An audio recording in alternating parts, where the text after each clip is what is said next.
Good morning. मार्गी मॉर्निंगमध्ये आपल्या सर्वांचं स्वागत आहे.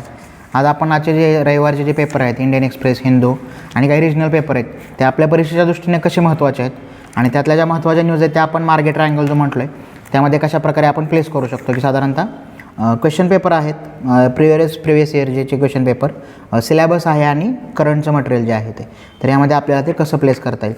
महत्त्वाची न्यूज जी आहे ती Indonesian makes room for an Indian hero. Biju Patnaik यांची न्यूज आहे की एम्बॅसीमध्ये एक रूम त्यांनी हे केलेली आहे, इंडोनेशियाची जी एम्बॅसी आहे ती भारतातली, आणि त्यांनी जी मदत केली होती सुकार्नोंना डचांविरोधात. डचांची कॉलनी होती इंडोनेशिया, आणि त्यावेळेस जी मदत केली ते स्वतः पायलट होते आणि सुकार्नोंना वाचवण्यामध्ये महत्त्वाची भूमिका बजावली. मग त्याचे एक आभार किंवा त्या बिजू पटनाईक यांच्या प्रति आदर व्यक्त करण्याचं एक माध्यम म्हणून त्यांनी ती इंडोनेशियन एम्बॅसी भारतातली जी आहे तिथे हे केली आहे. 1947चा जो एपिसोड होता तो की लोकसंख्येबाबतचा बचाव इंडोनेशियामध्ये. 1962चे ते इंडो चायना वॉर आहे, त्यामध्ये पण परत इंडोनेशिया मदत मागितली होती पण नकार दिलेला इंडोनेशियानं. आणि मग त्यानंतर इंडोनेशियाने भारताचे संबंध कशाप्रकारे बदलले आहेत. त्यानंतर 2005मध्ये आपण ते रिव्हाइव्ह केलेले आहेत, इंडोनेशिया आणि भारताचे असणारे संबंध. महत्त्वाचं आहे मुस्लिम पॉप्युलेशन साधारणतः आणि भारतातले मुस्लिम पॉप्युलेशन ह्याचं जे आहे. तर मग आपला कन्सर्न काय की लुकिस्ट पॉलिसी आपण म्हणतो आहे किंवा साऊथ ईस्ट एशियनमधला आपल्याला ट्रेड वाढवायचा आहे, तर त्यामध्ये इंडोनेशिया कशी महत्त्वाची भूमिका बजावू शकतो. आणि कल्चरल टाईज कशा प्रकारचे आहेत. समजा दक्षिणेतले काही राज्य आहेत त्यांच्या इंडोनेशियापर्यंत त्यांचे जे नेव्हल पॉवर जे आहे चोलांची जे आहे, आणि तिथले जे कल्चरल हे जे आहे तिथले हिस्ट्री की कशा प्रकारची मंदिरं उभा केली, अंकोरवट असेल, त्याबाबतचे प्रश्न आपल्याला प्रिलियमला येऊन गेलेले आहेत. ती आपला कन्सर्न आहे की इंडिया एशियन रिलेशन आणि मग त्यात इंडोनेशियाची भूमिका काय असणार ह्या सगळ्या न्यूजमधून जो म्हणला आहे तो. पुढचा प्रश्न आहे आपला जो न्यूज आहे पुढची काय म्हटलं आहे की draft policy to help grow nano micro enterprises. MSMEची जी चर्चा आता भरपूर चालू आहे की कोविडमुळं कसं त्याला फटका बसलेला आहे आणि MSMEचं आपल्या अर्थव्यवस्थेचं स्थान असलेलं महत्त्वाचंच आहे. तो ड्राफ्ट जो बनवला आहे तो फिक्की, अझीम प्रेमजी युनिव्हर्सिटी आणि TIS जे महत्त्वाच्या संस्था आहेत त्यांनी बनवलेला आहे, आणि तो POMने कन्सिडरेशनमध्ये घेतला आहे की 10 वर्षात त्यांचं जे पुढच्या 5 वर्षात 10 मिलियन जॉबचं जे टार्गेट आहे MSMEमधून बनवायचं आहे की कशाप्रकारे इकॉनॉमीला त्यामध्ये आपण रिवाईव्ह करू शकतो. POMने जो कन्सिडर केला आहे तो युजनेट नावाचा आहे. त्याचा फुल फॉर्म पण सांगतो तुम्हाला की काय म्हटलं ते, उद्योग सहाय्यक एंटरप्राइजेस नेटवर्क, युजनेट म्हणजे म्हटलं आहे ते. तर आपल्यासाठी असं शॉर्ट फॉर्म पण देखील काही महत्त्वाचे आपल्याला विचारले जाऊ शकतात. पुढचे जे मुद्दे आहेत की एक ब्रीफमध्ये की सुखोई रशियन बनावटीचा आहे, हा रोप आहे ते इस्रायली बनावटीचा ड्रोन आहे. मग असे तुम्हाला मॅच द फॉलोइंग विचारलं जाईल की बाबा राफायल फ्रान्स आहे का, सुखोई आपण इस्रायलकडून काय घेतो आहे, समजा बराक नावाचं क्षेपणास्त्र आहे, किंवा आपले इंडिजिनियस समजा आणि त्याचे हे विचारले कशा टाईपचं आहे, एअर टू एअर आहे, सॉईल टू एअर आहे, जमिनीवर मारा करणार आहे, जमिनीवरून हवेत मारा करणार आहे, आकाश कोणत्या प्रकारचं आहे, अग्नी कोणत्या प्रकारचं आहे, ह्याचे तुम्हाला स्पेसिफिकेशन जे डिफेन्स डिटेलचे जे स्पेसिफिकेशन आहे. आता ड्रोन हे महत्त्वाचं आहे कारण आपल्याला एक डेमो मिळाला आहे की फ्युचर वॉरफेअर कशा प्रकारचं असू शकेल. 1 to 1 आणि कॉम्बॅट जे आहेत किंवा समोरासमोर खूप फारसं लढलं जाणार नाही. अझरबैजान आणि आर्मेनियाचा एपिसोड आहे त्याच्यावरती, गेल्या महिन्यात जे झालेले जे युद्ध होतं ते, की कशाप्रकारे ड्रोन महत्त्वाची भूमिका बजावू शकतं. इथून पुढचं जे वॉर जे आहे, डिफेन्स जे आहे त्यामध्ये. आणि त्याच्यावरती कट द क्लटरचा एक एपिसोड बघून घ्या तुम्ही, तुम्हाला त्याच्या डिटेल्स सगळ्या मिळून जातील. 30-40 मिनिटांचा शेखर गुप्ताने केलेला तो आहे, तो तुम्हाला आपल्याला उपयोगी आहे की कशाप्रकारे वॉरफेअरचं सगळं सिनारिओज बदलणार आहे. म्हणजे त्यात काही प्रश्नच नाही, ड्रोनमुळे आलेला आहे तो. Maharashtra to unlock history in prison, एअरवडाचा समजा आता प्रिझन टुरिझमची नवीन कन्सेप्ट आलेली आहे, आणि जेल टुरिझमची सुरुवात आहे ती की महाराष्ट्र सरकारने एअरवडा जेल पुन्हा पॅक तिथं झाला आहे 1932चा. चापेकर बंधूंना फाशी दिली 1899ला, 1897 रँडचा वध आहे. मग ह्याकडे म्हणजे हिस्ट्रीकडे कशा प्रकारे बघतं स्टेट आणि त्याचं प्रिझर्व करणं जे आहे ते की जेल टुरिझमची जी सुरुवात आहे ती. पुढची जी न्यूज आहे ती WHO chief thanks Modi for continuous support जो आहे तो, आणि ट्रम्प बाहेर पडले होते, फंडिंग जो पॅटर्न आहे तो WHOमधून, आणि कोविडबाबत अमेरिकेचा रिस्पॉन्स ट्रम्प ॲडमिनिस्ट्रेशनचा कशा प्रकारचा होता. आणि आता काल बायडन आल्यावरती त्यांनी ते रिव्हाइव्ह केलं आहे की WHOला परत म्हणजे जे काही पहिल्या दिवशी जे घेतलेला निर्णय त्याची यादीच आली न्यूजपेपरला काल आणि परवा, की कुठले मुद्दे. समजा पॅरिस क्लायमेटला परत आम्ही जॉईन होतो आहे, ॲकॉर्ड आहे तो, WHOचं फंडिंग परत सुरू होईल, आणि अमेरिका आणि WHO एकत्र काम करतील वेगवेगळ्या ज्या हेल्थ इमर्जन्सी आहेत त्यामध्ये. आणि भारताचा जो हे की कशाप्रकारे इतर राष्ट्रांना कोविड-19च्या काळात जी मदत केली आहे ते का ब्राझीलचे काल राष्ट्राध्यक्षांनी ट्विट केलं आहे, तुम्ही बघितलं असेल ते चित्र, की त्यांनी हनुमानाचं मेटाफर वापरलं की संजीवनी घेऊन येणं जे आहे की त्यांनी धन्यवाद भारत म्हणून जे ट्विट केलं होतं. तर मग हे जे कोविडच्या काळातले जे परराष्ट्र धोरण आहे समजा, साऊथ ईस्ट एशियातल्या लोकांना किंवा साऊथ एशियातले आपले जे शेजारी आहेत त्यांना काही मदत केली व्हॅक्सिनच्या माध्यमातून. आणि दररोज ते मी ट्विट करत राहते किंवा इंस्टाग्रामवर त्याचे फोटो टाकत राहते की व्हॅक्सिन मैत्री नावानं त्यांनी हॅशटॅग चालवला आहे. मग हे कशाप्रकारे आपण उत्तरामध्ये वापरू शकतो. समजा तुम्हाला साऊथ एशियावरतीच प्रश्न आला समजा काहीतरी की भारत आणि शेजारी एसे पण येऊन गेला आहे, इज इंडिया गुड नेबर. मग ते काय आहे तर समजा व्हॅक्सिन मैत्री, हॅशटॅग व्हॅक्सिन मैत्री म्हटलं तुम्ही इंट्रोडक्शन आणि सुरुवात केली की कशाप्रकारे संकटाच्या काळात मदत करण्याचं जे आयरमधल्या जे पॉलिसीमधलं जे असणारा जो बदल आहे तो कशाप्रकारे बघतो. आणि मग ह्यावरती प्रश्न की भारत आणि इंटरनॅशनल इन्स्टिट्यूशन आपल्याला टॉपिकच आहे की WHO आणि भारत ह्याबाबतचे टायप किंवा भारताचं शेजारी राष्ट्रांचे असणारे संबंध आणि त्यातून व्हॅक्सिनची जी चर्चा आहे ती. पुढचा मुद्दा काय म्हणला आहे, Biden government to review US Taliban deal. आपल्यासाठी महत्त्वाचा कन्सर्न आहे तालिबान जे आहे, कारण ट्रम्प ॲडमिनिस्ट्रेशनच्या जी डील बनवली त्यात फारसं आपल्याला आपण टेबलला नव्हतो त्या.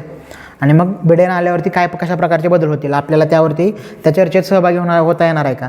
कारण आपल्याला अफगाणिस्तान महत्त्वाचं आहे, सेंट्रल एशियाचं जी आपल्याला जे ट्रेड आणि टाईप जे सगळे आपल्याला वाढवायचे आहे त्यासाठी. आणि अफगाणिस्तान तालिबान डील आपल्याला आणि अफगाणिस्तानमध्ये स्थैर्य असणं हे भारताच्या दृष्टीने पण महत्त्वाचं आहे. एकंदरीत जे काही दहशतवादाची जी चर्चा आहे तालिबान पुरस्कृत असेल किंवा LET पुरस्कृत असेल, पाकिस्तान आणि अफगाणिस्तान ह्या प्रकारची जिओग्राफी असेल त्या प्रकारचं, मग आपण लगेच तालिबानची जी अफगाणिस्तानची जिओग्राफी बघून घेतली पाहिजे की काबूल कुठं आहे, नदी अमूर दर्या कशा बाजूला आहे, तिथून मग तेहरान आहे किंवा पाकिस्तानमधला जो पाकिस्तान आणि अफगाणिस्तान बॉर्डर किंवा आपलं जे ट्राय जंक्शन आहे इंडिया, पाकिस्तान आणि अफगाणिस्तान तिथल्या कशा प्रकारची जिओग्राफी आहे, POKमध्ये असणारा आत्ता जो पार्ट आहे तो. मग ते थेट आणि आपल्याला सेंट्रल एशियामध्ये जो रूट हवा आहे आपल्याला ट्रेडसाठीचा, तर त्यामुळं आपल्यासाठी हा महत्त्वाचा कन्सर्न आहे की बायडेन ते रिव्ह्यू करणार आहे तालिबान डील जी आहे ती मग भारतावर त्याचे काय इम्प्लिकेशन होतील किंवा भारत त्या चर्चेमध्ये कशाप्रकारे सहभागी होऊ शकतो ते पीस प्रोसेस जी आहे तालिबानची जी की.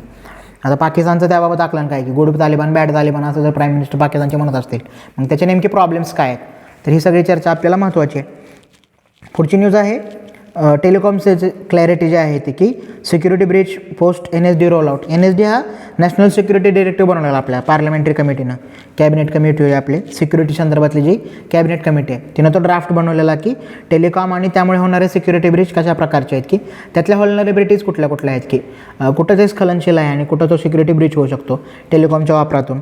आणि त्यामध्ये कशाप्रकारे बघितलं की बॅकडोर जी पॉलिसी आहे ती टेलिकॉम सेक्टर आणि ब्रीचच्या संदर्भातले गाईडलाईन आहेत. आता समजा त्यातनं एखादा ड्राफ्ट बनला परत त्याचा कायदा झाला तर त्यामुळे आपण ही मायन्यूट कंटिन्युटी आपल्या असली पाहिजे की समजा PRS लेजिस्लेटिव्ह आहे ते कशाप्रकारे काम करते की ड्राफ्ट बनवणं आणि बिल संदर्भातले जे सेशनच्या काळात समजा संसदेत सत्र चाललं आहे मग ते डेट वाईज चाललेलं असतं त्यांचं की रिसर्च की कोणतं हे झालं त्यात कोणी काय बोललं आणि कोणत्या तारखेला मांडलं गेलं, त्याच्यावर मतदान कसं झालं आणि त्याची समरी काय त्या बिलची, तर ते पण आपल्यासाठी महत्त्वाचं आहे. न्यू स्पीसीज ऑफ स्नेक हिंदूमधली न्यूज आहे आजची की महाराष्ट्रात सापडलेली आहे. काय नाव दिलं त्यांनी, रोमुलस क्रेट, मण्यार. क्रेट म्हणजे मण्यार आहे, विषारी आहे तो. आणि मग त्याचं मग आपण IUCN बघितलं पाहिजे की समजा कंडिशन काय व्हलनरेबल आणि कशा प्रकारचे आहे किंवा इंडेंजर्ड आहे का किंवा त्याचा प्रीमाइस कुठं आढळतो आहे, त्याच्या शरीर कुठल्या एका विशिष्ट अभयारण्यात आहे का राष्ट्रीय उद्यानात आहे समजा असं दिलं तुम्हाला मॅच द फॉलोईंग उद्यानांची नावं दिली राष्ट्रीय उद्यानांची आणि त्यात कोणकोणत्या स्पेसीस आढळतात ते त्यातल्या स्थानविशिष्ट प्रजाती त्याला म्हटलं आहे, तर मग त्या कशा प्रकारच्या त्याच्या मॅच द फॉलोईंग आलं तर ते आपल्याला आलं पाहिजे. सिंधक्रेट आहे परत महाराष्ट्रात आढळणारा, महाराष्ट्र गुजरात आणि साधारणतः पाकिस्तानमधला जो पार्ट आहे गुजरातला जोडलेला, तर त्यामध्ये या प्रकारचा सिंधक्रेट नावाचा मण्यार आढळतो, साप जो आहे तो त्याचं हे स्पेसीस ज्या आहेत त्यामुळे ते लक्षात ठेवलं पाहिजे. छोट्या छोट्या एन्व्हायरमेंटच्या न्यूज आहेत ज्या बिट्स प्रिलियमसाठी आपल्याला महत्त्वाचे असणार आहेत. मोर फ्लॅश डॉट in India by the end of century. Flash डॉट म्हणजे काय आहे, नवीन कन्सेप्ट आहे. ड्रॉट वेगळा आणि फ्लॅश डॉट काय फरक आहे, एकदम कमी काळात मृदेची आर्द्रता कमी होणं आहे का मग फ्लॅश डॉट म्हणजे. Occur very quickly, soil moisture depletes rapidly. एकदम 15 दिवसाच्या काळातच सगळं बदललं जातं जे आहे ते 1 वीक और 2 वीक पिरियड जे म्हणलेलं आहे. मग पॅरिस ॲग्रीमेंटबाबत काय म्हटलं आहे समजा हे जे सगळं ग्लोबल वॉर्मिंग आणि ह्याचं जे डे टू डे ह्याच्यावर जे परिणाम होणार आहे की limit global warming to below 2 degree centigrade म्हणजे प्री इंडस्ट्रियल जे आहे ते औद्योगिक क्रांती होण्यापूर्वीचं जे होतं तिथपर्यंत न्यायचं आहे का. आणि मग अल्निनो आपण बघून ठेवला पाहिजे लगेच की सदन ऑसिलेशन जे आहे ते कशा प्रकारचं आहे की ग्लोबल वॉर्मिंगचा मान्सूनवर काय परिणाम होतो आहे, अल्निनोवर काय परिणाम होते आणि सदन ऑसिलेशन कशा प्रकारचा हिंद महासागर आणि पॅसिफिकची जे चर्चा आहे ते. मी ड्रॉटचा अभ्यास जो कशा प्रकारे बघितलं जातं की आपला तो कन्सर्न असणारच आहे ॲज अ सिव्हिल सर्वंट की ड्रॉट कशा प्रकारे बघितला जातो. सरकार घोषित करायला टाळतं का दुष्काळ, टंचाई आहे मान्य करतं किंवा टंचाई सदृश स्थिती, दुष्काळ सदृश स्थिती. मग कुठले बॉक्स टिक झाल्यावर सरकार मान्य करतं की हे दुष्काळ पडला आहे. मग ते चाऱ्याची काय व्यवस्था आहे गुरांच्या, किंवा पिण्याच्या पाण्याची काय व्यवस्था आहे, टँकरची काय व्यवस्था आहे, कशा प्रकारे म्हणलं जातं की आता कोविडच्या काळात समजा टँकर होते का नव्हते, मग कशामुळे नव्हते, मग पाऊस गेल्या वर्षी जास्त झाला होता का नेमके त्याचे इम्प्लिकेशन कशा प्रकारे बघितले पाहिजेत की टँकर जे आहे ते तर पाणी पुरवठा समजा महाराष्ट्रापुरती जे चर्चा म्हणलं तरी, आणि ऑल ओव्हर एक आपला ऑल इंडिया सायन्स असला पाहिजे की ड्रॉटकडं कशा बघितलं पाहिजे. मग हे एकदम टोकाचं होतं आहे का की कमी काळात खूप पाऊस पडतो आहे आणि डीप आता हे म्हणलं की फ्लॅश ड्रॉट आहे, मग कमी काळात लगेच दुष्काळाची पण स्थिती निर्माण होते. मग तो आपला अर्बन प्लॅनिंगमध्ये पण तो मुद्दा येतो की फ्लडमध्ये कशा प्रकारे तो आपल्याला परत विचारून झालेला आहे तिसऱ्या पेपरमध्ये किंवा पहिल्या पेपरमधली जी चर्चा आहे ती डेव्हलपमेंट आणि जे कन्सर्न कशा प्रकारचे आहेत. द पीस सीकर्स म्हटलं आहे, नागालँडची चर्चा आहे की आर्टिकल 371 आपली 370 नंतर होम मिनिस्टरने स्वतः सांगितलं की आम्ही 371ला हात लावणार नाही आहे ईशान्य भारतात जाऊ. आणि मग त्याकडे तिथलं ईशान्य भारताचं काय अंडरस्टँडिंग आहे 371चं, म्हणजे आयडेंटिटी जे आहे इंडिजिनस आयडेंटिटी त्यांची हे करणं. आणि आता परत तो समजा सेएचा एक्झरसाईज परत सुरू झाला पोस्ट कोविड काळात, तर मग त्याकडे ईशान्य भारतातले समजा कशा प्रकारे बघितलं जाते की त्यांचे कन्सर्न कशा प्रकारचे आहेत. की पहिला पण आपल्याला ह्याची चर्चा केली होती की त्यांनी कॉन्स्टिट्युशनल क्लब स्थापन केलेत की तुमचे हक्क कशा प्रकारचे आहेत, आणि सीए जर आलं तर मग तुम्ही डॉक्युमेंट कोणत्या प्रकारचे द्यायची, त्याच्या फॅसिलिटेशनसाठी स्वयंसेवकांनीच ते सगळं तयार केलेलं आहे का. नागालँडचा लढा आहे, ग्रेटर नागालँडची मागणी जी होती ती की आत्ताचा नागालँड आणि ग्रेटर नागालँड मग अजून एरिया पाहिजे का. मग सुरुवात अगोदर समजा हिस्ट्री बघितली आपण, किंवा NCERT आहे ईशान्य नॉर्थ ईस्टचं वेगळं, त्यात नागालँडची हिस्ट्री दिलेली आहे सगळी की आसाममधून कसं काव केलं ते. नागालँडची जी निर्मिती आहे ती फिजो आणि नेहरूंचा काय करावा झाला होता 1947चा.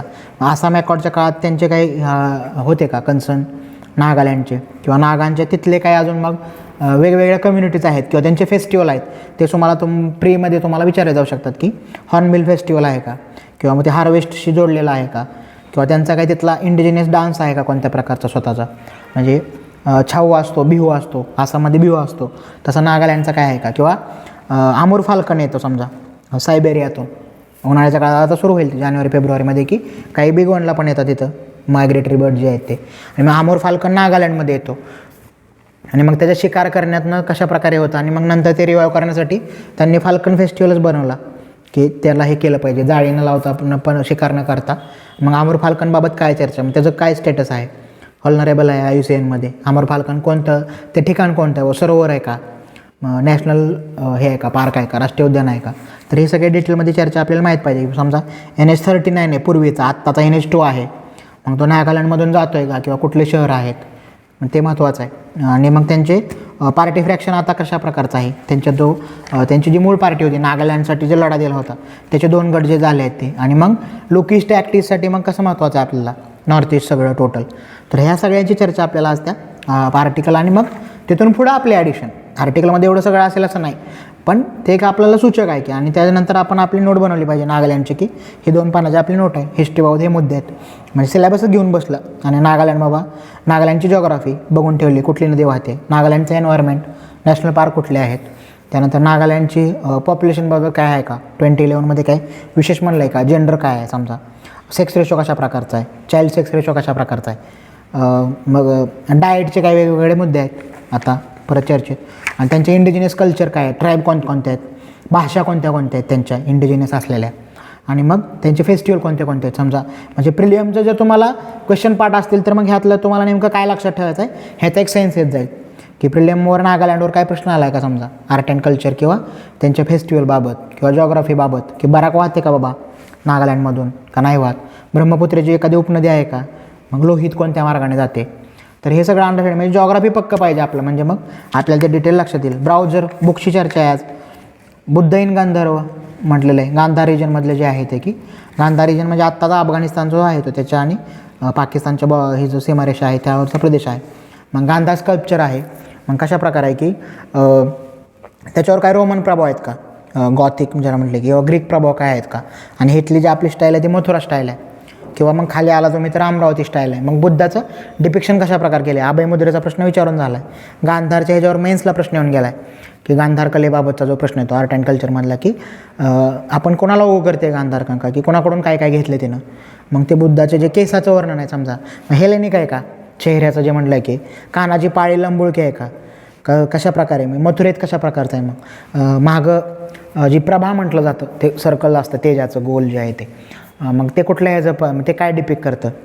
मग नेत्रांची जी म्हणजे पापण्यांची जी हे आहे की अर्धोन्मील ज्याला म्हटलं आहे की अर्धे झाकलेले आहेत का, पूर्ण उघडे आहेत का, की पूर्ण झाकलेले आहेत, किंवा हाताच्या वेगवेगळ्या मुद्रा आहेत तिथल्या. बामियान बुद्ध अफगाणिस्तानमधलं झालं तालिबानीने हे केलेलं. मग तिथं कशा प्रकारचं आर्किटेक्चर होतं म्हणजे गांधार बुद्ध इन गंधर्व ज्याला म्हटलं. तर एवढी सगळी आपल्याला चर्चा माहीत असली पाहिजे की सॉरी त्यामध्ये आपल्याला कशा प्रकारचे प्रश्न आजपर्यंत विचारले गेलेत आणि पुढं कशा प्रकारे ते ब्लो होऊ शकतं. गांधर्वामधले आहे ते जिना हे success failure role in history Muslim लीगचं जे आहे ते 1906ची स्थापना आहे आणि त्यानंतर जे सगळा एपिसोड आहे तो की आता रुटीजिनांचं पण पुस्तक आलं एक. रुटीजिना जे आहेत की त्यांचा काही से होता का पाकिस्तान स्थापन करण्यामध्ये. रुटीजिनांचा हार्पर कॉलेजनं आता प्रकाशित केलेलं पुस्तक आहे आणि हे जिना त्यांचंही पुस्तक आहे की जो माणूस म्हणतो आहे की मला मुस्लिमांचा गोखले व्हायचं आहे आणि मग त्याच्या पॉलिसीमधला जो बदल जो आहे तो कशा प्रकारे झालेला आहे. मग त्यातली चर्चा आहे. समजा आपल्याला फाळणीच्या काळातले काही प्रश्न आले GS1मध्ये त्यामध्ये पण ही पर्सनॅलिटी महत्त्वाचीच आहे. विचारलंच जाऊ शकतं की करार जे वेगवेगळे ज्या प्रकारचे आहेत ते. एक्सप्रेसची चर्चा काय आहे ते बघूया आजची. समजा आपली Indian Chinese military commander table meeting near Chushul. आत्ता जो स्टँड ऑफ चालला आहे किंवा अरुणाचलमध्ये जे म्हणलं आहे की नवीन गाव वसवलं आहे का आणि MAचा काय रिस्पॉन्स आहे त्याला. आज बैठक आहे आत्ता सकाळी कमांडर लेवलची मीटिंग आहे. मग काय मग त्यातले कोणी राजनैतिक कोणते अधिकारी असतील का IFS आहेत ते. मॅप बघितला पाहिजे लगेच चुशूलचा किंवा मग मॅकमोहन लाईन आहे सॉरी मॅकार्थी मॅकडॉनल्ड लाईन आहे जे चायनाला जे 1899मधली चायना मान्य करतो. आपण जॉन्सन लाईन म्हणतो 1865ची आहे ती. मग ते फरक काय नेमका मॅकडॉनल्ड म्हणजे मॅप लगेच काश्मीर आणि तो लडाखच्या एरियातला बघून ठेवला पाहिजे की मॅकार्थी मॅकडॉनल्ड लाईन कुठले, जॉन्सन लाईन कुठले, तो लेक आहे तो कुठले पँगसाँग लेक जे आहे ते. मग त्याचं नॉर्दर्न बाजूला कोणत्या प्रकारे गलवान नदी आहे मग ते कुठं कुणाला मिळते आहे कुठं उगम पावते आहे. जॉग्राफी लगेच बघून ठेवली पाहिजे त्याची. आणि हा परत हॉट टॉपिक आहे त्यामुळे चर्चेत असणारच आहे. Indo Chinese relation Indo Chinese trade second पेपरमध्ये किंवा ट्रेडमध्ये आलं तर थर्ड पेपरमध्ये तर ते आपल्याला विचारलं जाऊ शकतं. मग काराकश रिवर कोणत्या प्रकारचे आहे. सिंकियांग टिबेट रोड आहे तो लडाखमधनं जातो आहे का आणि त्याच्यावरती नियंत्रण आहे का. मग आत्ता जे आहे ते की LAC आणि LOC मधला फरक काय टेक्निकल डिटेल ज्याला म्हटलं तर मग मिलिटरी कमांडर मग एवढ्या सगळ्या चर्चा आपल्याला माहीत असलं पाहिजे की यावर प्रश्न कसा फॉर्म होऊ शकतो. पर्सनॅलिटीज कालचा जो एपिसोड आहे तो कलकत्त्यामध्ये कार्यक्रम होता कल्चरल मिनिस्ट्री आणि सेंट्रल गव्हर्नमेंटनं ऑर्गनाईज केलेला की नेताजी बर्थ ॲनिव्हर्सरी पराक्रम दिवस. सेंट्रल गव्हर्नमेंटने हे केलं की ते पराक्रम दिवस म्हणून आम्ही साजरा करू की नेताजींचा आहे ते. आणि बंगालचं अंडरस्टँडिंग आहे देशनायक दिवस. देशनायक हे टागोरांनी वापरलेलं टर्म आहे नेताजींसाठी. देशनायक आहे प्रिन्स अमंग द पॅट्रिएट गांधीजी म्हणाले होते नेताजींबद्दल जे आहे ते. मग हरिपुरा एपिसोड काय, त्रिपुरी एपिसोड काय त्यांना महागार नाही. मग नंतर फॉरवर्ड ब्लॉकची स्थापना 1938ची. नेताजींवर प्रश्न येऊ शकतो याआधी पण येऊन गेला आहे. गांधीजी आणि नेताजींचा याचा जो अप्रोच आहे कामातला त्यावर डिफरन्समध्ये आपल्याला प्रश्न येऊन गेला आहे कशा प्रकारे म्हणजे फ्रीडम आणि इंडिपेंडन्स आणि मुवमेंटकडे त्या दोघांचा बघायचा दृष्टिकोन काय वेगळा होता आणि मग त्याचे काय इम्प्लिकेशन्स आहेत.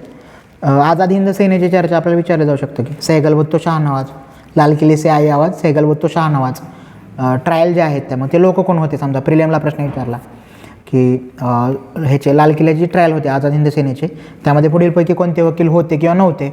भुलाभाई देसाई आहेत का, तेज बहादूर सप्रू, कैलासनाथ काटजो, पंडित नेहरू, अन्सारी लोक कोण आहेत नेमके.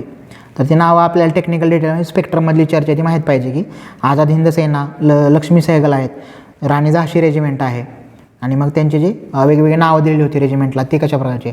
समजा गव्हर्नमेंट इन एक्झाईल आहे सिंगापूरमध्ये हे केलं किंवा युरोपमध्ये सुरुवातीला तिकडे गेले होते मदत मागायला जर्मनी आणि इटली. मग तिथले कुठले इंडिपेंडन्स लीग आहे का.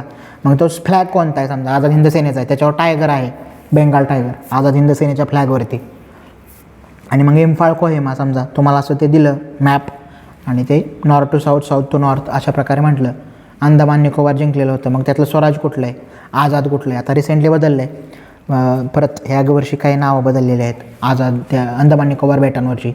तर ती चर्चा माहीत पाहिजे किंवा साऊथ ईस्ट एशियाचा अंडरस्टँडिंग पाहिजे. त्यांचा जो पूर्ण मार्ग आहे तैवान आणि फॉर्मोसा बेटावरचा जो एपिसोड येतो. प्लॅनिंगची आयडिया त्यांची मूळ इकॉनॉमिक प्लॅनिंग रशियाच्या धर्तीवरचं जे आहे ते. हरिपुरा त्रिपुरा CR दास त्यांचे जेव्हा पॉलिटिकल गुरु म्हटलं जातं चित्तरंजन दास जे आहे ते. ते कलकत्ता महापालिकेचे महापौर होते आणि हे CEO होते, नेताजी होते ते. नेताजींवरून राजकारणाचं आजच्या मठाचं समजा हेडलाईन आहे. मग चालू राजकारण कसं आहे समजा बंगालचा परत हेच आहे बघा ते, की काल लास्ट टाईम बी आपण बोललेलो होतो की दिल्ली आणि बंगालची जी डोकेदुखी आहे ती मग कायम ते जॉग्राफीमुळे होत नाही का एक इंटरनल टेन्शन आहे की आधी राजधानी कलकत्ता होती आणि आता दिल्ली झाली. काल परत बॅनर्जी म्हणल्या की एवढा मोठा देश आहे 4 राजधान्या पाहिजेत, सगळं दिल्ली का ठरवते. म्हणजे हे पॉलिटिकल झालं त्यांच्या ह्याच्यातलं. पण आपल्याला त्यातनं काय सेन्स आहे समजा. मग कधी हलवली होती कलकत्त्यावरून राजधानी दिल्लीला, कधी नेली. हार्डिंग होता का तो 1911-12ची चर्चा आहे ती. मग त्याकडे एकूण कशा म्हणजे बंगाली बाबू आणि ह्याची चर्चा आहे ती. तर युरोपची ॲक्टिव्हिटी आहे त्यांची काय, तर हे सगळं डिटेलमध्ये आपल्याला माहीत असलं पाहिजे. पुढचा मुद्दा काय आहे समजा ब्रिज इन बस्तर. आज मॅपच आला बघा छत्तीसगडचा एक्सप्रेस, तुम्ही वाचला आहे की बिलासपूर कुठं आहे, बस्तर कुठं आहे. म्हणजे ह्याचा मॅप छत्तीसगडचा मॅप आहे तो बघितला पाहिजे. माओइस्ट हार्टलँड अशी टर्म वापरली जाते बस्तरला, माओइस्ट हार्टलँड. आणि त्याचा जो आहे तो boat made out of hollow trunk, डोंगी ज्याला म्हटलं आहे, टर्म दिली त्यांनी वापरायची. कॉमन पीपल काय म्हणत आहेत, स्टक बिटवीन वॉरिंग फोर्स, म्हणजे दोन्हीकडून आमचं मरण आहे, कॉमन पीपल ज्यांचं म्हणणं आहे ते. आणि मग तिथून आता रिसेंट काय असं झालं या गोष्टीत की तेलंगणामध्ये मायग्रेशन वाढलं आहे छत्तीसगड रिजनमधनं. ह्याची कारणं काय आहेत, म्हणजे सिव्हिल सर्वंट आपला तो कन्सर्न आहे मायग्रेशन. आणि आता तर खूपच मायग्रेशनवर चर्चा आहे कोविडच्या काळामुळं. इंटरनल सिक्युरिटीचा तो परत हॉट टॉपिक असणार आहे, लेफ्ट विंग जो एक्स्ट्रीमिझम आहे तो. परत म्हणले अर्बन डेव्हलपमेंट, जलसेनल. आज एक्सप्रेसचं जे आर्टिकल आहे ते की बजेट आणि एकूण जी चर्चा आहे ती अर्थसंकल्प, मठामध्ये पण आहे परत अर्थसंकल्पाबाबत चर्चा की मध्यम वर्गाला कशाप्रकारे ट्रीट केलं पाहिजे आणि कोविडमुळं कशाप्रकारे त्याचं हे झालेलं आहे. जलसेनल, रूरल आणि अर्बन दोन्हीसाठी निर्मला सीतारामन यांचा आर्ग्युमेंट आहे की दोन्हीसाठी आम्ही ते तयारी करतो आहे. आणि शहरं जी निवडले ते 3500 3500 जे आहे ते. तर मग ते सिटीज निवडलेत. अमृत स्कीम आहे त्यातली, मग स्कीम कोणती आहे, त्याचं फंडिंग पॅटर्न काय आहे, सेंटर किती देतं, स्टेट किती देतं, आणि मग कोणकोणते आहे, त्याचे फीचर्स काय स्कीमचे, अमृतसारख्या स्कीमचे, अटल जे म्हटलं आहे ते. संडे स्टोरी आज क्रिकेटवरची आली आहे समजा, संडे स्टोरी डिटेल बघितली पाहिजे आपल्यासाठी. एकूणच अंडरस्टँडिंग आहे की ACसाठी महत्त्वाचे त्यातले काही समजा आपल्याला चौथ्या पेपरमधले पण काही ॲट्रिब्यूट्स असतात काही की कोणते कुठले गुण असले पाहिजेत ह्याच्या अंगी, सिव्हिल सर्वंटच्या अंगी. आणि मग त्याचे उदाहरणं देताना तुम्ही समजा क्रिकेटमधलं काहीतरी दिलं की कशाप्रकारे की कॅरेक्टर, स्किल महत्त्वाचं आहे का कॅरेक्टर महत्त्वाचं आहे. कॅरेक्टरची खूपच चर्चा आहे. राहणे आणि एकूण जो आहे तो की टीमनं कॅरेक्टर शो केलं किंवा राहणे म्हणतो. मग राहण्याच्या कॅरेक्टरवर काल बिशन सिंग बेदींचं पूर्ण आर्टिकल होतं की पतौडी आणि त्यानंतर महत्त्वाची व्यक्ती म्हणजे अजिंक्य राहणे आहे का. इंडियन क्रिकेट आपला कन्सर्न हा नाही की आपल्याला आवडतं ना आवडतं, आपल्याला ते मॉडेल पाहिलं पाहिजे, प्रारूप कशा प्रकारचं आहे. की इतर खेळांना समजा तुम्ही सिव्हिल सर्वंट आहे, तुम्ही त्या बॉडीवर आहात, मग इतर खेळामध्ये BCCIचं मॉडेल आपल्याला हे करता येऊ शकतं का. IPLचं मॉडेल आता कबड्डीमध्ये रिप्लिकेट झालंच की क्रिकेटचं जे आहे ते IPLचं जे मॉडेल आहे ते. मग कबड्डी प्रीमियर लीग सुरू झाली, मग त्यातनं एक चांगला हे मिळाला. इस्लामपूरचे असतील समजा काशीनाथ जे आहेत ते, मग कबड्डीचे महत्त्वाचे प्लेयर आहेत. आणि मग त्यांना त्यातनं लिव्हिंग जे आहे ते त्यांचं आजीविका चालली पाहिजे हे महत्त्वाचं आहे. प्रोफेशन जरी स्वीकारलं तुम्ही खेळ म्हणून तर मग त्यातनं काय का मग ते कोट्यासाठी चालतं का की बाबा सरकारी नोकरीमध्ये होते, मग त्याचे काय नेमके प्रॉब्लेम आहेत. तर मग त्यांचं जे आहे की ऑलिम्पिक आहे आपलं समजा एसे जर येत असेल की 50 गोल्ड मेडल, तर मग खेळाची चर्चा आपल्यासाठी महत्त्वाची आहे. आणि BCCI म्हणजे त्यातले काही ज्या चुकीच्या गोष्टी आहेत ते धरून पण एक मॉडेल म्हणून BCCI महत्त्वाचं आहे का की खेळातनं पैसा मिळवणे आणि त्या पैशाचं स्ट्रक्चर उभा करणे. समजा आता A टीमच म्हटलं आहे जवळजवळ ह्याला, मग ते A टीमची A1 कशी झाली, आत्ता जे म्हणजे मेन प्लेयर सगळे नव्हते आणि मग A1 कशी झाली, टीम A असून पण A1 कशी झाली. त्याचं कारण राहुल द्रविड आहेत का, त्याचं कारण IPL आहे का, त्याचं कारण आपलं डोमेस्टिक कल्चर आहे का तेवढं स्ट्रॉंग असणं, की कंटिन्यू काय ना काय चालू असतं. मुश्ताक अली झालं, रणजी झालं, इराणी झालं, मग अजून कुठली शेष भारत. मग हे नेमकं कशा प्रकारे म्हणजे एंगेज ठेवणं आणि त्यातून जे आणि बरंच आहे म्हणजे IPLमधून आलेल्या पैशातून मग जे रिटायर झालेले आहेत ज्यांनी 250 रुपयावर काम केलं आहे की समजा एक कसोटी खेळायचे 250 रुपये मिळायचे त्यांना, तर मग त्यांना निवृत्तीवेतन सुरू केलं आहे का क्रिकेटर्सना. म्हणजे तुमची पॉलिटिकल इकॉनॉमी काय महत्त्वाचीच राहणार आहे की त्यातून समजा म्हणजे बऱ्याचशा लोकांना तुमचं इंडिव्हिज्युअल काही मत असेल, IPL चांगलं आहे वाईट आहे, मी बघत नाही, मी प्युरिस्ट आहे क्रिकेट आहे, इट्स ओके, पर्सनल जे आहे ते बरोबर आहे तुमचं. पण सिव्हिल सर्वंट म्हणून तुमचा कन्सर्न काय की इकॉनॉमी बदलली. समजा आता सिराजसारखी व्यक्ती आहे म्हणजे पूर्ण बदललं नाही, जगच बदललं ना त्याचं, की स्किलवरती असणं की रिक्षा चालकाचा मुलगा आणि आज थेट तो कशा प्रकारे मग त्याच्यावर मग एक प्लॅटफॉर्म म्हणून पाहतात का मिडल क्लास किंवा लोअर मिडल क्लास त्याकडं. क्रिकेटकडं किंवा बरेचसे म्हणजे रिॲलिटी शोकडं पण तशा प्रकारे पाहू शकतात का की IPL आणि हे जी चर्चा आहे ती. मग त्यामुळं जो आहे तो की तुमचं बदलतं कसं एकदम जगच बदलतं ना त्या माणसाचं एकूण फायनान्शियल सिक्युरिटी किंवा त्या प्रकारचं हे आल्यामुळं. मग ते कशा प्रकारे बदलले म्हणजे कबड्डीने ते रेप्लिकेट केले चांगल्या प्रकारे. समजा बॅडमिंटनची लीग सुरू होईल, त्यानंतर समजा आता फुटबॉलची लीग चालू आहे, इतर खेळांमध्ये ते कशा प्रकारे आपल्याला रिप्लिकेट करता येईल मॉडेल, याची एक जाण आपल्यामध्ये असली पाहिजे. सिव्हिल सर्वंट म्हणून आपण कायम स्ट्रक्चरल विचार केला पाहिजे की त्यातली लोक बाजूला काढली. समजा तुम्हाला कोण आवडतंय, कसोटी क्रिकेटचा कॅप्टन कोण झालं पाहिजे, म्हणजे ते नथिंग डुईंग पर्सनल आपल्याला काहीच नाही, फक्त स्ट्रक्चर म्हणून आपल्याला त्याचा अभ्यास करता आला पाहिजे. फायरमन्स डायरी राजेंद्र उचके आज समजा एक्सप्रेसला आलेला आहे आर्टिकल, केस स्टडीज होऊ शकते याच्यावर. भंडारा एपिसोड आपण काल बघितला की कशा प्रकारे बघितलं आहे फायर ऑडिटकडे लक्ष देत नाहीत का लोक, आणि मग त्यातले प्रॉब्लेम कशा प्रकारचे आहेत. आणि प्रेझेन्स ऑफ माइंड त्यांनी म्हणलं की सगळ्यात महत्त्वाचं काय असतं फायरमननं काम करण्याचं. उचके जे म्हणतात की नागपूरचे महत्त्वाचे अधिकारी आहेत अग्निशामक दलातले, ते म्हणतात की प्रेझेन्स ऑफ माइंड पाहिजे, की तेवढं म्हणजे लोक येऊन गोंधळ करतात त्या डेब्रिजमधून, मग लहान मुलांचा आवाज येत नाही, मग त्या लोकांशी बोलणं पॅनिक न होता आणि पुढचं काम पार पाडणं, आणि मग मनुष्यबळाचा तो तेवढा आहे का त्या डिटेल ज्या त्यांनी दिलेल्या आहेत त्याकडे. दलित कॉलम आहे स्वच्छकार समाज, मग अशा टर्मिनॉलॉजी वापरायचे प्रॉब्लेम काय आहेत नेमके स्वच्छकार समाज. त्यांनी म्हटलं आहे की शेड्यूल कास्टमधला एक सेक्शन आहे ज्याचं सोशल मोबिलिटी झाली आहे, पण जो क्लिनलीनेसमध्ये गुंतलेला सेक्शन आहे त्याची सोशल मोबिलिटी शक्य नाही आहे. मग असं का म्हणतायत ते, त्याची कारणं काय आहेत ते आपण शोधली पाहिजेत.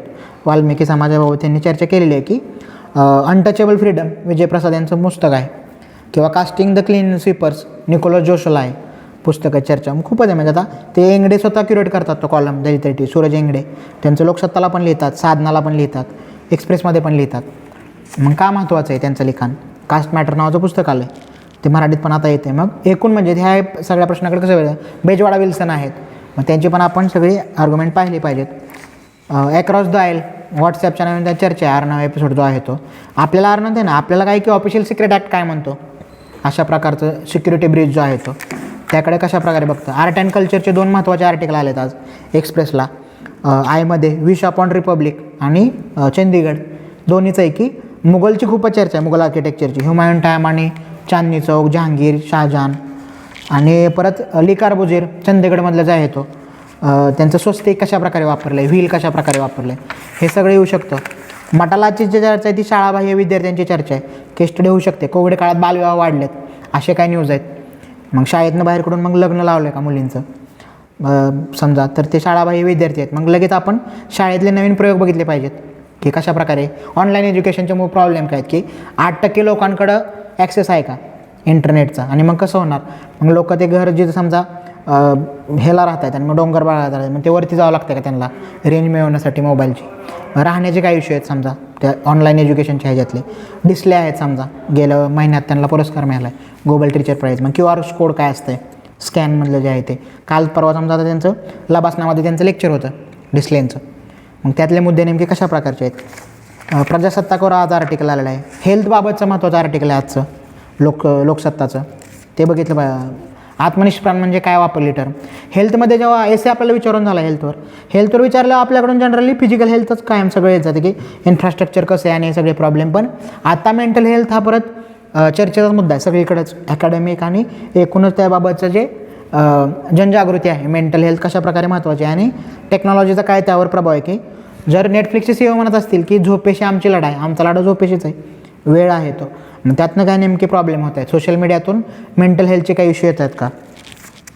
प्ले बार्गेनिंगबाबतचा आर्ग्युमेंट आहे. काय समजा आता नवीन उपक्रम केला की 1 लायनर तुम्हाला सांगितले जातील की जो डाटा आला आहे त्यावर 1 लायनर कसा फॉर्म होऊ शकतो. समजा की मोहम्मद बिन तुगलक, आता समजा 4 राजधान्या बनवा म्हणतात बॅनर्जी, मग आपण लगेच बघितलं पाहिजे की MBTने ते बदललं होतं की दिल्लीवरून देवगिरी आणलं आहे. मग त्याचे कारण काय होते, मंगोलांचा धोका होता का, भीती होती का, आणि मग नंतर परत नेलं, मग ते कसा फसला प्रयोग. किंवा कलकत्त्यावरून हार्डिंग आहे दिल्लीला नेणारा. मग चोळांमध्ये तशा प्रकारे आहे का बाबा 2 राजधानी आहेत, किंवा महेशमती आणि उज्जैन आहे का अवंतींचं. मग आपण ही सगळी आपण लगेच आपल्या टेक्स्टबुकमधली चर्चा बघितली पाहिजे. बायोरेमिडिएशनबद्दल समजा आज आले काहीतरी लिहून, मग त्याच्यावर कसा प्रश्न फॉर्म होऊ शकतो, 1 लायनर कशा प्रकारे बनवू शकतो. National green tribunal constitutional body आहे का, कॉन्स्टिट्युशनल आहे का, बिगर कॉन्स्टिट्युशनल आहे. मग म्हणजे 1 लायनर असे की बीट कशा त्याच्यावरती फॉर्म होऊ शकतात हे आपण बघितलं पाहिजे, त्याची जी चर्चा आहे ती. तर अजून खूपच आहे बोलण्यासारखं, पण आपल्याकडे म्हणजे वेळेच्या अनुषंगानं आपण हे आज थोडं थांबवतो आहे. परत कल्चरचं आलं आहे मंदिर निर्मितीचं. पुलकेशिनबाबत सेकंड त्यावेळी इन्स्क्रिप्शन आहे. चोळांचा आर्किटेक्चरवर प्रश्न येऊन गेलेला आहे आपल्याला. व्हॅक्सिन जो आहे तो IR मधला मुद्दा म्हणलं आहे की व्हॅक्सिन मैत्री जे म्हटलं आहे. थिएटर कमांड कालचं परत मुलाखत होती त्यांची, सदन कमांडचे जे हेड आहेत ते, आणि मग तिन्ही दलं एकत्र येणं आणि चीफ ऑफ डिफेन्स स्टाफ. तर ही सगळी चर्चा महत्त्वाची आहे, खूप आहे. त्यामुळं मग महत्त्वाचे जे मुद्दे आहेत त्याची आपण चर्चा केली, हे आपण असंच कंटिन्यू करूया. परत मॉर्निंगच्या पुढच्या एपिसोडमध्ये भेटू. आता आपण थांबतो. धन्यवाद.